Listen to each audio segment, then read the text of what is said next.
December 10వ తారీఖు హరిహర క్షేత్రం అయ్యప్ప టెంపుల్ కాడికించి ప్రారంభమైన మన సైకిల్ యాత్ర. స్వామి ఈరోజు కర్ణాటక బార్డర్ మధ్యలోకి వచ్చాం స్వామి. ఈరోజు టార్గెట్ వచ్చేసి 68 కిలోమీటర్లు అయ్యప్ప. ఇప్పటికీ వచ్చేసి 40 కిలోమీటర్లు తొక్కాం స్వామి. ఇంకా 40 చేంజ్ ఉన్నది, 35 చేంజ్ ఉన్నట్టుంది స్వామి. ఇక్కడ మీరు చూస్తే చూడండి స్వామి, మొత్తం మంచిగా ఉంది అయ్యప్ప. మేము తడిచిపోయినాము అయినా కానీ సాంశన్న మా అయ్యప్ప దయ వల్ల ఇలాగే కొనసాగుతుంది మా సైకిల్ యాత్ర.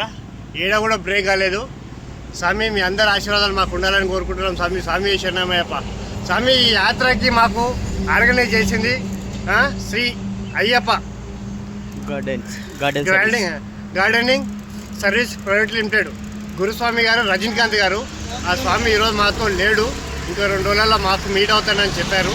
ఆ స్వామి లేకుండా కానీ మాకు ఏ ఇబ్బంది లేకుండా అన్ని సౌకర్యాలు చేపిస్తున్నాడు స్వామి. ఆయనకి అయ్యప్ప ఆశీర్వాదాలు ఎప్పుడు ఎల్లవేళలా ఉండాలని కోరుకుంటున్నాం స్వామి. మీ యొక్క ఆశీర్వాదాలు మా పై ఉండాలని కోరుకుంటున్నాం స్వామి. స్వామి శరణం అయ్యప్ప. స్వామి శరణం అయ్యప్ప. శరణం స్వామి శరణం అయ్యప్ప.